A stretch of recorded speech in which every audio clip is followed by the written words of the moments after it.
사도행전 10장 17절부터 23절의 말씀을 봉독하여 드리겠습니다. 베드로가 본 바 환상이 무슨 뜻인지 속으로 의아해 하더니 마침 고넬료가 보낸 사람들이 시몬의 집을 찾아 문 밖에 서서 불러 묻되 베드로라 하는 시몬이 여기 유숙하느냐 하거늘 베드로가 그 환상에 대하여 생각할 때에 성령께서 그에게 말씀하시되 두 사람이 너를 찾으니 일어나 내려가 의심하지 말고 함께 가라. 내가 그들을 보내었느니라 하시니 베드로가 내려가 그 사람들을 보고 이르되 내가 곧 너희가 찾는 사람인데 너희가 무슨 일로 왔느냐. 그들이 대답하되 백부장 고넬료는 의인이요 하나님을 경외하는 사람이라. 유대 온 족속이 칭찬하더니 그가 거룩한 천사의 지시를 받아 당신을 그 집으로 청하여 말을 들으려 하느니라 한데 베드로가 불러들여 유숙하게 하니라. 이는 살아계신 하나님의 말씀입니다. 오늘은 만남의 복이 있어야 합니다 하는 말씀으로 말씀을 전합니다. 옆에 있는 분에게 이렇게 한번 인사해 보겠습니다. 당신에게 만남의 복이 있기를 바랍니다.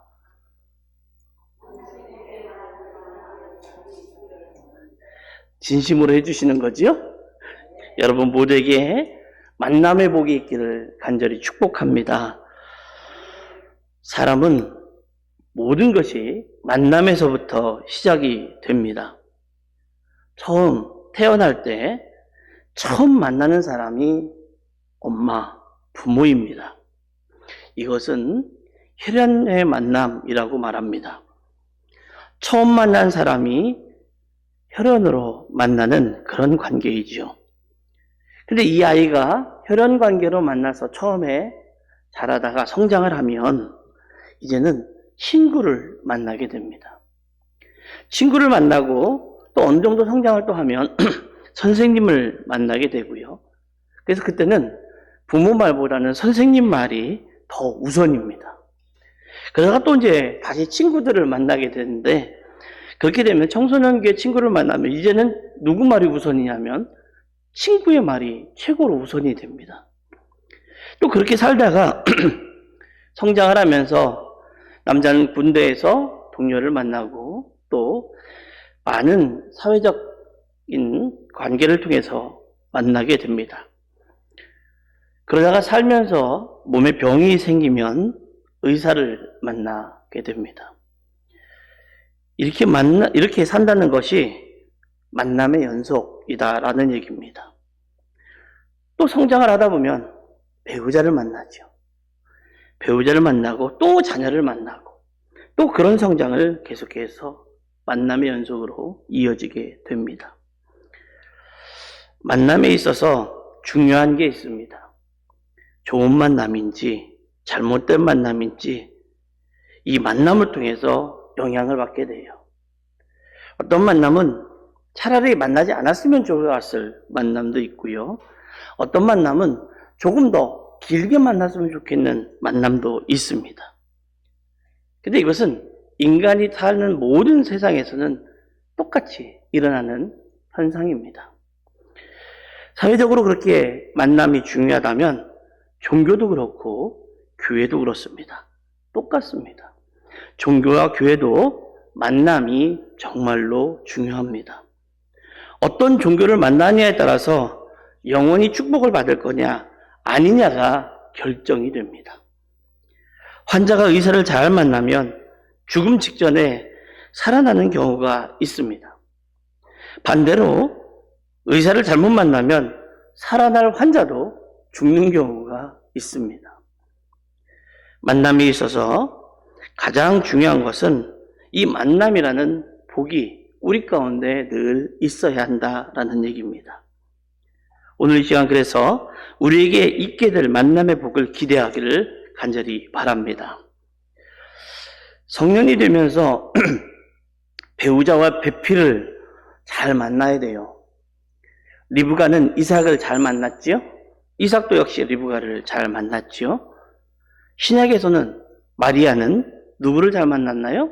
요셉을 잘 만났습니다. 이들이 만약에 다른 사람들과 같은 남자를 만났더라면 유명한 여인이 되지 못했을 겁니다. 근데 만남 가운데는 이런 만남도 있어요.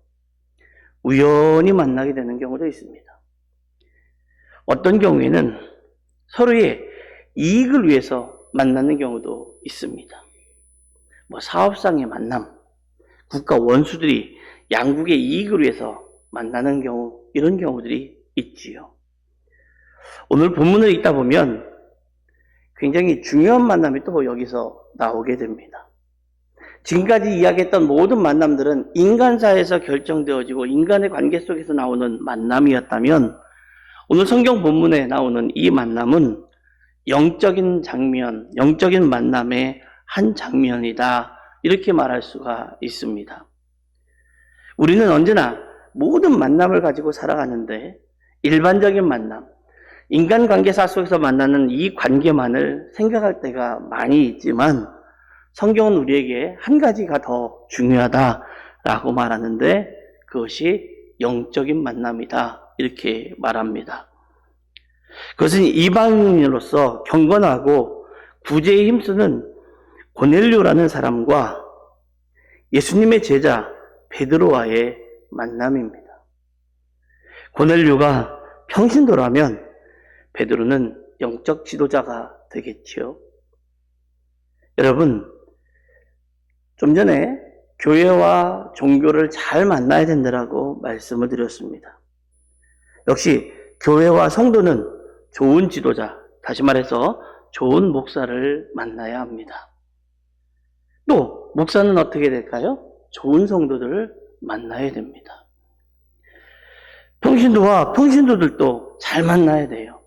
교인과 교인도 서로가 잘 만나야 됩니다. 한마디로 교회는 만남의 장소입니다.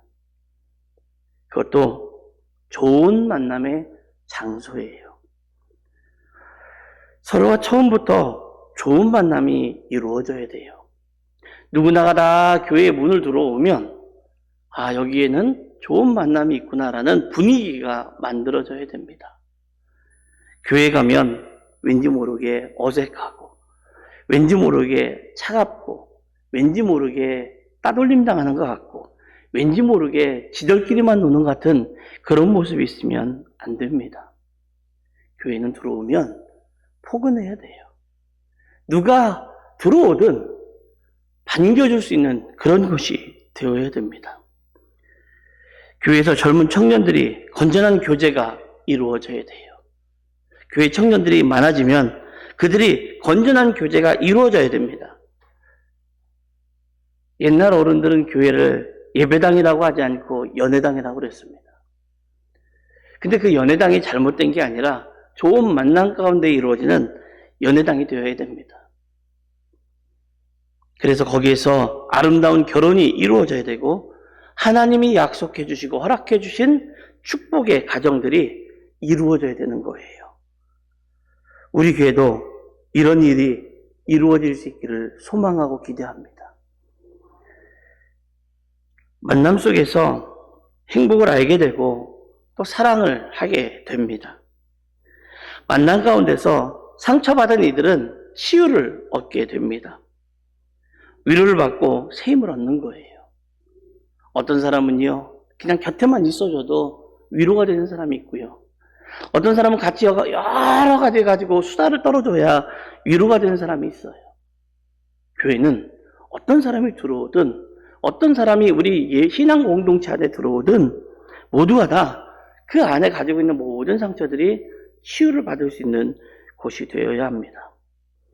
우리 교회는 새 힘을 얻는 좋은 만남이 있는 그런 교회가 될 수 있기를 간절히 소원해 봅니다. 만남 가운데서 인간관계가 또 형성이 돼요. 성도가 서로 교통한다, 이렇게 신앙 고백을 할 수 있는 성도들이 될 수 있기를 간절히 축복합니다. 자, 그러면 오늘 영적인 만남이 있는 이 본문의 이야기에서 우리는 무엇을 봐야 되느냐?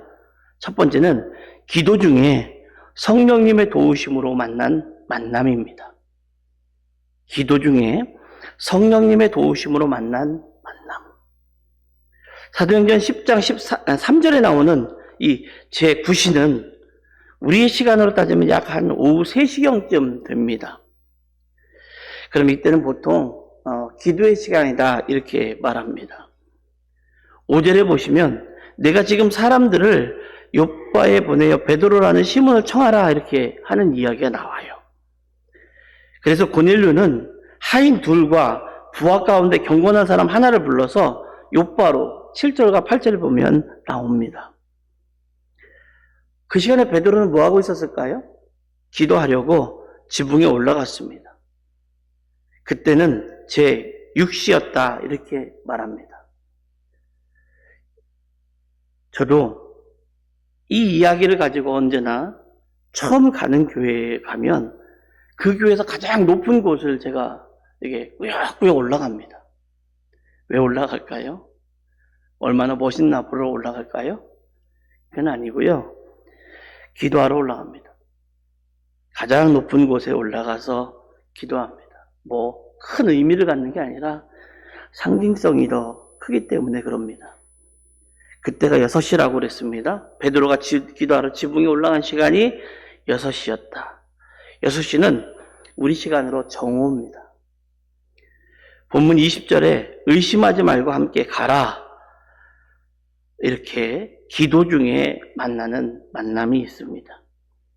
우리가 기도하는 가운데 꼭 찾아가 봐야 될 곳이 있다라는 마음이 들 때가 있어요. 그러면 가보는 거예요. 왜? 하나님이 나에게 마음에 감동을 주셨기 때문에 가보는 거예요. 또 사람의 만남 중에는 이런 만남이 있어요. 사람의 만남 중이라고 했습니다. 사람의 만남 중에는 우연히 만나는 만남도 있습니다. 길을 가다가 우연히 사람을 만나는 경우도 있고요. 어떤 만남에서 사람을 만나는 그런 일도 있습니다. 어떤 만남에 갔는데, 어떤 모임에 갔는데 예기치 않게 거기서 예전에 알던 사람을 만나는 경우도 가끔 있지요. 또 만남은 만남인데 소개를 받고 만나는 어떤 계획된 만남도 있습니다. 우연히 만나는 경우와 계획된 만남, 우리 가운데는 그런 만남들이 다 있어요. 그렇지만 교회 안에서의 이 만남은 특히 성도들의 만나는 이 차원은 다른 만남이어야 합니다. 한 공간 안에서 함께 자리에 앉고 함께 기도하고 함께 예배하고 봉사하고 헌신하는 만남은 영적인 만남이라고 합니다. 서로 돕고 도움을 받는 그런 만남이죠. 우리는 서로가 좋은 만남의 관계가 되어야 돼요. 좋은 만남 가운데서 좋은 관계를 만들어가는 성도의 삶이 여러분에게 있기를 간절히 축원합니다. 같이 있다고, 그리고 같이 이야기하고 있다고, 또 웃는다고, 서로에게 크게 봐서, 겉으로 봐서 별 감정 없이 그냥 잘 이어져 있는 것 같다고 그게 꼭 좋은 관계라고는 할 수는 없습니다. 우리 성도들이 함께 만나는 것은 하나님의 특별한 은총 가운데서 만남의 관계가 되어져야 하기 때문에 우리는 그런 만남을 늘 기대하고 살아야 돼요. 언제나 같이 있지만 마음이 떨어져 있는 만남이 아니라 언제나 모든 것이 같이 있을 수 있는 마음. 예수님의 사랑으로 말씀 안에서 예수님의 피로 맺어진 형제와 자매의 관계로 이어질 뿐만 아니라 믿음의 사람이 되어서 좋은 관계를 맺어가는 거룩한 우리 공동체의 일원으로 행복한 신앙인들이 될 수 있기를 바랍니다. 한 번 정도 들어보셨을 것 같아요. 근데 웃지 못할 슬픈 이야기를 우픈 이야기라고 합니다. 이 우픈 이야기 하나를 해보겠습니다. 여러분 들어보셨을 수도 있을 것 같아요. 한 할아버지의 장례식 날 할머니가 침울한 표정으로 걸어갑니다. 아들들이 옛날식이니까 아들들이 관을 들고 나가다가 잘못해서 쿵 하고 벽에 부딪혔어요. 그래서 관 안에서 신음소리가 납니다. 하고 신음소리가 납니다. 깜짝 놀라서 관을 내려놓고 관뚜껑을 딱 열어보니까 그 쿵쿵 부딪힌 그 소리 충격에 할아버지가 살아난 거예요. 사람들은 이것을 보고 은총이라고 축하해주며 다들 기뻐했습니다. 그리고 그렇게 살아난 할아버지는 약 한 10년 정도를 더 사셨어요. 10년 후에 다시 할아버지 장례식이 되었습니다. 또 아들들이 관을 들고 나가는 거예요. 그랬더니 옆에 있는 할머니가 초조한 얼굴로, 아까는 침울한 표정이었는데 이번엔 초조한 얼굴로 아들들에게 이렇게 말합니다. 얘들아, 벽 조심해라, 벽 조심해라.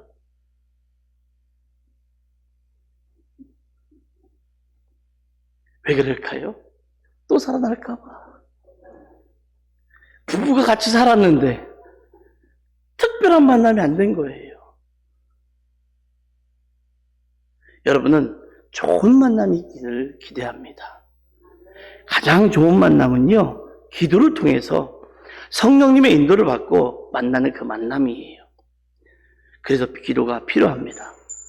병원에 가시는 분들, 가기 전에 기도하십시오. 그 정신없는데 무슨 기도를 하냐? 가면서라도 기도하십시오. 뭐라고요? 좋은 의사 만나게 해달라고. 좋은 의사가 내 병을 바로 알고, 바로 진단해야, 바로 처방해야 내가 속히 낫는 거예요. 두 번째는, 오늘 본문에서 우리에게 하고 싶은 이야기는 어떤 만남이 좋은 만남이냐? 고넬료와 베드로의 만남은 모든 것을 초월하는 만남이었어요. 모든 것을 초월하는 만남. 고넬료는 이방인입니다. 베드로는 선민 이스라엘입니다. 이스라엘은 이방인들을 좋게 평가하지 않고 나쁘게 취급했습니다. 사람들이 자기 수준을 정해놓고 만납니다. 끼리끼리 만납니다. 그래서 여기는 어떤 무리가 만나고, 여기는 어떤 무리가 만나고, 여기는 어떤 무리가 만나고, 그 안에 들어오지 못하면 왕따를 당하고, 이렇게 하는 것이 보통 일반적인 만남들입니다. 정해놓고, 이 정도에서 사람들이 만나야 된다라고 정해놓고 만납니다. 그러나 그리스도인들은 모든 관계를 초월하고, 그리스도의 관계는 모든 것을 초월하고 만나야 됩니다. 오늘은 국제화 시대를 살고 있습니다. 인종이나 종교를 초월하여 관계를 맺어야 살아남는 시대가 되었습니다. 국가 간의 좋은 관계를 맺으면 외교를 잘하는 것이 됩니다. 서로의 이해가 되어야 합니다. 차이가 있다. 저 사람과 내가 차이가 있고 다르다. 이거 초월해야 되는 거예요. 우리는 세상을 보는 관점을 봐줄 수는 있어야 합니다. 모든 사람과 함께 바른 관계를 맺는 사람은 건강한 삶을 살게 됩니다. 자기의 삶의 질을 높여주고 행복하게 만들어줍니다. 그럴 뿐만 아니라 주변의 사람들을 기쁘게 만들어주죠. 관계를 바로 맺기 위해 중요한 요소가 개인의 차이를 인정하라는 거예요. 나와 같지 않다는 것을 알아야 합니다. 개인적으로 차이가 있어서 나와 다르더라도 틀린 것이 아니라 나와 다른 것은 다른 거예요. 이걸 알아야 됩니다. 좋은 만남을 위해서는 남녀노소 모두 차이가 있다는 것을 알고 그렇게 살아가야 됩니다. 베드로와 고넬료는 서로가 많은 차이점이 있지만 초월하고 만남으로 좋은 관계를 만들었습니다. 그러면 세 번째로 성경이 말하고 있는 좋은 만남은 어떤 만남이냐? 고정관념과 편견이 없는 만남이에요. 베드로는 편견이 있어요. 그리스도인들도 왠지 모르는 편견을 가지고 살잖아요. 세상 예수를 알지 못하는 비그리스도인들도 그리스도에 대한 편견과 교회에 대한 편견이 있어요. 베드로도 그랬거든요. 짐승은 먹을 수 없다는 생각이 고정관념으로 자리매김을 했어요. 성경에서 말하는 그 짐승, 그 말하지 않는 짐승은 먹으면 된다 안 된다를 뚜렷하게 가지고 있었어요. 굉장히 성경적이잖아요. 그렇죠? 레위기 11장에 보면 먹을 수 없는 음식이라고 기록되어 있기 때문에 그 레위기 11장을 근거로 베드로는 먹을 수 있는 것과 먹지 못하는 것을 구분해 놓고 살았습니다. 그런데 편견이나 고정관념을 파괴하고 하나님은 잡아 먹으라라고 하시는 거예요. 여러분, 사람이 갖는 생각은 참 무섭습니다. 얼마나 무서우냐면 지극히 작은 것 하나라도, 작은 생각 하나라도 마음속에 한번 와서 붙으면 이게 잘 안 고쳐져요. 갑자기 저 사람이 미워졌어요. 왠지 모르는데 그냥 미워졌어요. 그러면 그 사람은 그냥 계속 미워요. 이게 사람의 마음이에요. 잘 고쳐지지 않습니다.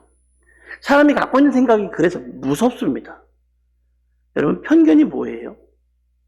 사람이나 사물에 대해서 실제로 경험하기 전에 또는 사실적 근거 없이 갖는 좋은 또는 좋지 않은 생각을 가지고 있는 것, 이렇게 정의할 수가 있어요. 변할 수 없는 편견을 오래 가지고 있으면 이게 고정관념이 됩니다. 고정관념을 버리려면 생각이 바뀌어야 돼요. 생각이 바뀌지 않으면 그 어느 것도 바뀌지 않습니다. 이스라엘의 선민인 나는 이방인 고넬료와 내가 왜 만나야 되느냐? 이스라엘의 선민인데, 하나님의 사람인데, 저 이방인, 하나님이 버린 저 이방인을 내가 왜 만나야 되냐라고 분명히 생각했겠죠. 근데 그럴 수 없어 이 마음을 버렸습니다. 이유 없이 누군가 싫어하는 마음을 가지고 있으면 좋은 만남, 좋은 관계를 맺을 수가 없어요. 이것이 편견이고 고정관념이에요. 나쁜 감정을 가지고 있으면 상대방이 아무리 잘해도 기분이 좋지 않습니다. 저거 나한테 뭐 잘 보이려고 그러나 보다, 이런 생각이 딱 들어버리면 또 미워집니다. 여러분, 이번 주 수요일부터가 사순절입니다. 사순절이 시작되기 바로 전주인 오늘, 제가 여러분들에게 오늘 이 만남에 대한 말씀을 드리는 이유는 사순절이 우리에게 맞다 안 맞다 이거 중요하지 않습니다. 사순절에 예전에는 사순절에 고기도 먹지 말라고 그랬습니다. 그리고 경건하게 지켜야 되고 금식을 해야 된다고 그랬습니다. 그래야 된다 안 된다라고 중요한 게 아닙니다. 사순절이 우리에 맞는지, 그 전통을 따라야 되는지, 그런 게 중요한 게 아니라 이 사순절이라는 것을 말하고 이 사순절을 지키자고 하는 이유는 이 사순절을 통해서 예수님을 조금 더 생각해 보자는 거예요. 우리 자신의 언행을 조금만 스스로 좀 삼가해보고 스스로 좀 회개하고 경건한 시간을 갖고 부활하신 예수님을 만날 것을 기대하고 또 기다리는 시간으로 만들어 보자는 거예요. 베드로와 고넬료의 만남은 이런 좋은 만남의 관계였던 거예요. 내가 좋은 만남의 주인공이 되어야 됩니다. 기도하고 성령님의 인도를 여러분 받을 수 있기를 바랍니다. 모든 것을 초월해야 돼요. 기도하고 성령님의 인도를 받은 사람은 모든 것을 초월할 수 있어야 돼요. 어렵지 않아요. 아니, 더 어려울 수 있을지 모르지만 우리에게는 어렵지 않아요. 왜? 성령님이 계시기 때문에. 그래서 차이를 인정할 줄 알아야 돼요. 그리고 고정관념과 편견을 버리고 내가 누구와도 좋은 만남과 관계를 만들어 행복하고 유익한 삶을 살아가는 복된 신앙인이 한번 되어보리라 라고 마음에 결심하시고 사순절을 맞이하고 사순절 끝에 기쁨으로 다가오시고 승리로 다가오시는 우리 예수님을 만나는 놀라운 역사가 저와 여러분 가운데 충만하기를 예수님의 이름으로 축원합니다.